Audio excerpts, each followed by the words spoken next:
my marathon review session was over, and then I remembered that I need to do Second Hearts, which is the second novel in the Saving Wishes series by G.J. Walker Smith.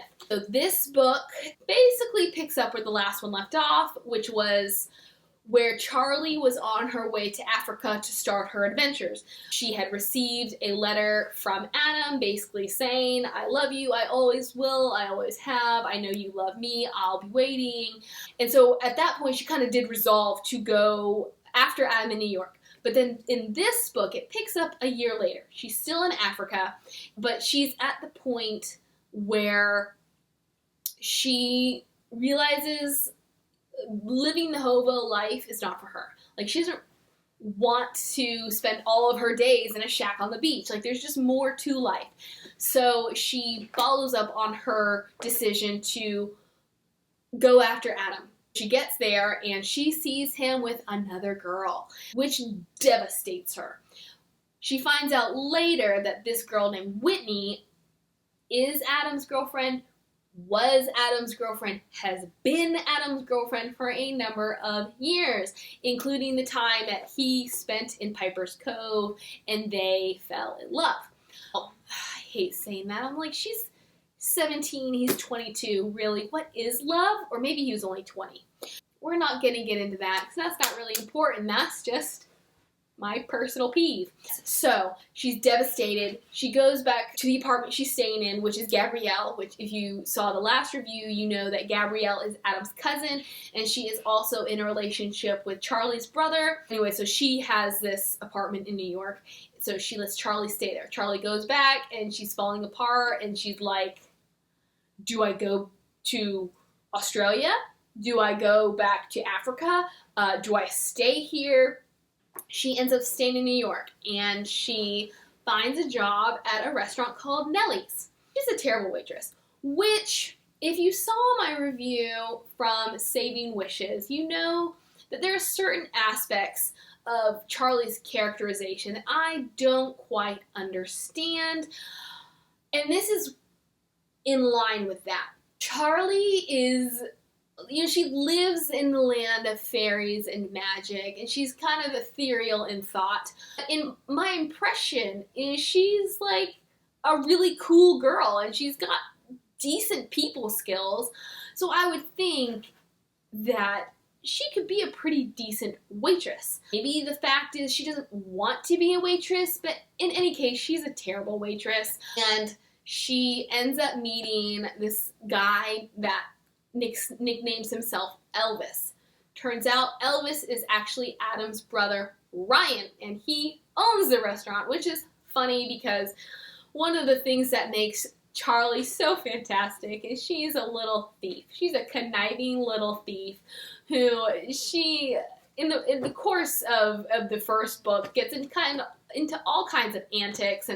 But the thing is, she's living in Gabby's apartment, but the only lick of furniture in there is a bed that Gabby had delivered like just before Charlie arrives. And so she's like, I'm tired of living off cereal. All I want is like one pot and one pan, and I will return them. But she enlists Ryan to help her pilfer some kitchen utensils. It's just really funny because he sees all the things that she does wrong, and she has no idea that he could actually fire her. If you haven't guessed, this leads to the information about Adam and Whitney. At some point, because Adam's a pretty stand-up dude, so I'm sure at some point he had broken up with Whitney so he could pursue a relationship with Charlie, but then in the devastation of their breakup, he gets back together with Whitney. There's really no love and feelings involved in their relationship. Apparently there never has been. It's basically a relationship of convenience and approval because she's someone that his mother deems worthy of dating her son because they are of this echelon where only certain people are allowed in the club. And then, for Whitney, he provides status. They're in a relationship, but it's honestly nothing that should be envied or worried about. But yes, so Charlie gets the dirt on Adam and Whitney, but inevitably she has to run into them. And she jet sets. Adam pursues her, but he's like, you know what? I love you. I will always love you, but we can't do this. It was too painful. Like, this is not good for us. Very quickly, they kind of go back on that and they start a relationship, or restart their relationship. You know, he dumped Whitney the moment he had seen Charlie at the restaurant. Blah, blah, blah. Spoiler alert, if you don't want a spoiler, change the channel. They get married. It's not necessarily something I take issue with, because it's only a book. There are some things, like I was talking about with The Boys of Summer, where I could not understand the relationship, or some of the things that were going on in the relationship between Tessa and Toby, because they didn't even exchange phone numbers. So it's like, I can nitpick about some things, but then others, like a spur-of-the-moment marriage. Maybe it's because we had an entire other book that led up to it. That's probably what it is, that I was able to condone and let it slide. But, so they get married, and of course it's not perfect, but the biggest issue is that Charlie does not meet the requirements to date somebody like, or marry somebody like Adam. She is very pure of heart in her intentions. She just loves Adam, and he has promised that after he finishes school, they will leave, they will go somewhere else, because New York is not for her, the New York scene. I think she likes New York, but she does not like the scene. She does not like the politics of what it takes to fit into his world. And of course, it's nowhere near a beach. She can't surf, so there's that. But so, you know, she's under this impression that they're not going to stay there that long. The major issue, though, is Mother hates her and his group of friends hates her, which I can totally understand the friends, because he kind of did the unthinkable. Even though they all knew that his relationship with Whitney was a farce, he kind of imploded everything by dumping her and then jumping back into a relationship and then a subsequent marriage with somebody completely, literally and figuratively foreign, and somebody who did not fit in their scene. Like, I could understand why they wouldn't like her. Some of my problems, though, with this part of the plot is it just goes back to Charlie and some of her development. The mother and the friend set make her life pretty miserable, which I'm great with. I think it's great for the plot, and I don't mind how she handles it, because I would probably want to be keeping the peace too. It's only in the aftermath of that, not even with, oh well, like, maybe it was a bad decision not to tell him, but she talks about how much they bully her, but she does nothing to stand up for herself. And even the instances where she does, it's like she feels guilty about it. And I'm like, that's not the Charlie that I've grown to know and love. Like, the Charlie I expect is the one who comes back, fists up. Like, she's not going to take it. Like, she's going to dish it out because she's super scrappy. She swallows their crap, but she does nothing to combat it. And I just feel like that's out of character, so it really bothers me when she then kind of uses that as her boiling point. I wish it had been written differently. Like, I'm fine with having these confrontational scenes. I'm fine with people bullying her. I'm not fine with her then, like, wallowing about it and feeling sorry for herself and blaming all of that on why she's so miserable, because that's just not how I expect her to react.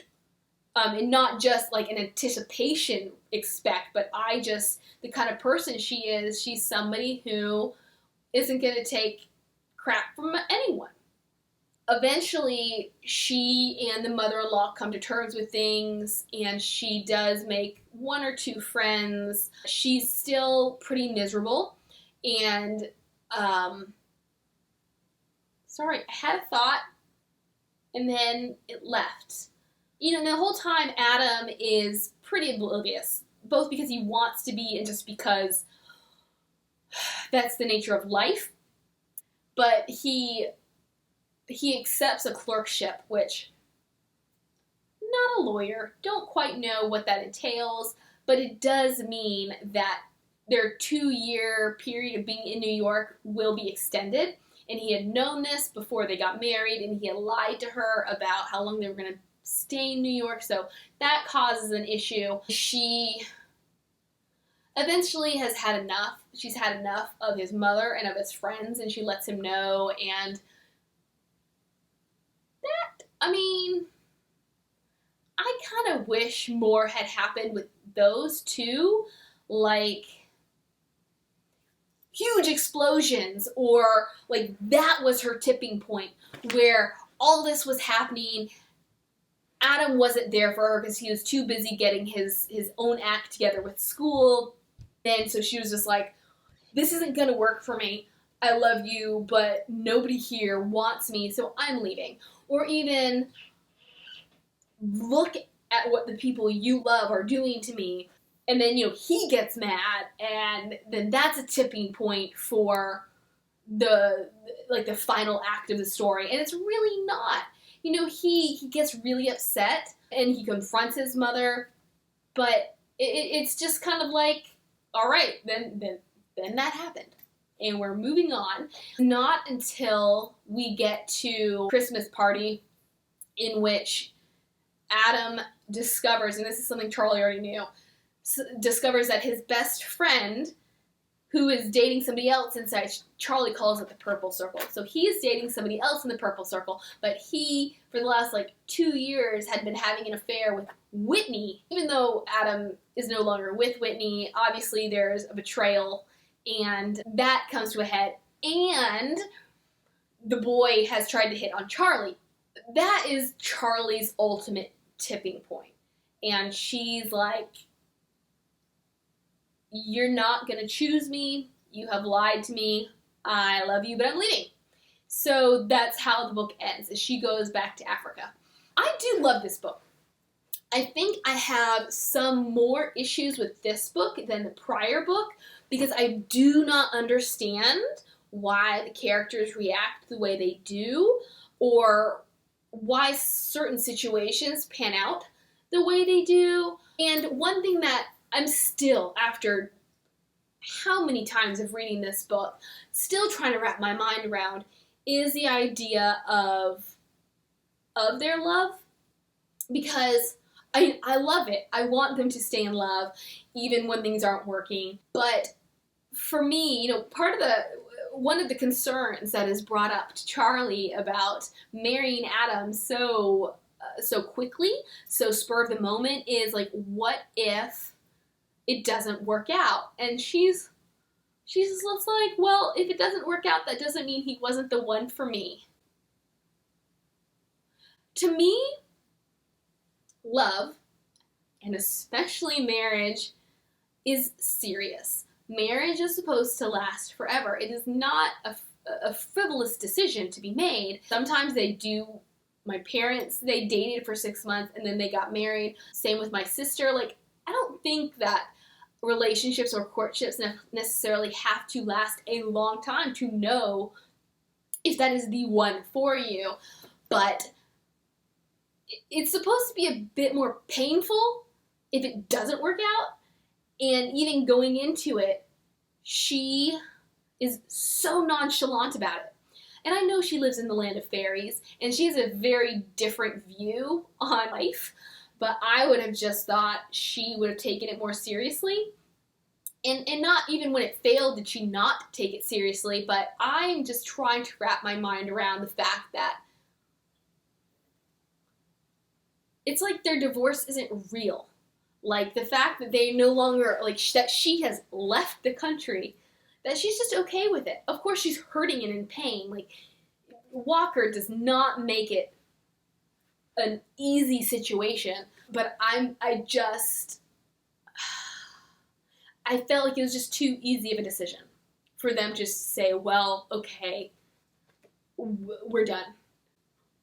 And they talk about their 5 minutes and how, maybe that was just their 5 minutes, but we'll still love each other, and we're still, you're still the one for me. I guess it's because I know it's a very difficult situation in that she does not belong in his world, he does not belong in hers, and that's the beauty of the book. That's what creates the tension in the book, is how are they gonna make it work, because we are all rooting for them, even though it looks like it's gonna fail. But they keep talking about their 5 minutes, and I'm like, is it the thing where, you know, like, if this is the 5 minutes I have, then this is what I'm gonna do with my 5 minutes? But my thought about marriage is, you're supposed to work. Like, marriage is hard. So I know it's not ideal for either of you, and yes, Charlie has been compromising for this length of time, but you can't just say, all right, I'm done, which, if you know subsequent books, it's not that cut and dry. But I think that's why I struggle most, is that they're just so ambivalent about what may or may not happen in the future. And, you know, I like that they're both selfish enough that it causes problems in their marriage, but I'm also like, well, you thought you were ready for this, so why aren't you trying harder? I mean, of course, Adam does certain things to make Charlie happy and to make her feel like he's still making her a priority. But as she points out, it was all self-serving because he knew what the end result was going to be, and that was going to be, well, we're not leaving New York when I said we would leave New York, when you want to leave New York. So it's like, yeah, they did certain things for each other, but on the whole, did they really try to make their marriage work? Or was it all about sex? Because, you know, it wasn't explicit, but boy, they were handsy. There were a lot of implications about where things were going, which is great for a romance novel, but it's like, I mean, I understand honeymoon phase, but is that all you let this period of time after you got married be? Was just the physical aspect of your marriage, and you just weren't going to put forth the effort to make sure you could go the distance? I don't know. It's really hard to say anything about how their relationship works because it's really not on an earthly plane. I don't do it justice. I don't describe Charlie well enough to properly convey how fairy she is. Like, she just thinks on this whole other plane of magic, and that definitely integrates itself into the story. Like, their relationship just feels magical. So it's something I would love for you guys to read, just to get your feedback. As much as I love this one, I do have a few more qualms about the plot and the execution than I did about the first one. Obviously did not stop me from buying the rest, and it will not stop me from telling you to pick it up, because obviously it's not a book I could put down. You know, if I've read it 5 or 6 times, that says something. And obviously, because I had it on my iPad, and then I'm like, well, happy birthday to me, I'm going to buy the set. So I have it on my iPad, I have it in physical copy, and if it were on audiobook, I would probably buy it on audiobook too. Yeah, so I'm giving Smith a whole lot of my money. Which reminds me, if you are familiar with this series, you know she has, I think it's the 7th book? 1, 2, 3, 4, 5, 6, 7. The 8th book in the series.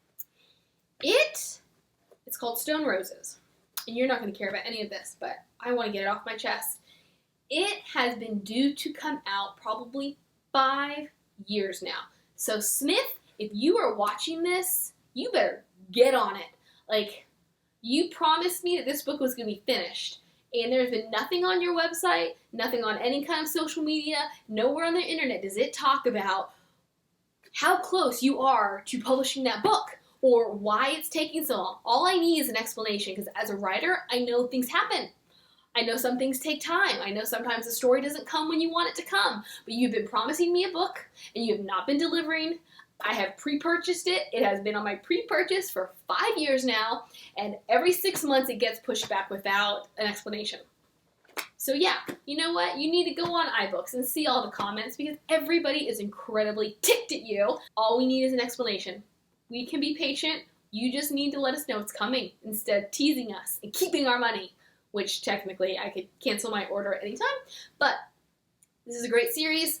Second Hearts, love, again, it goes back to Charlie's obsession with fairies and all things magic. So you don't understand the title, but when you read the book and you read the explanation for the title, you will say, holy crap, I wish I was that creative. Till next time.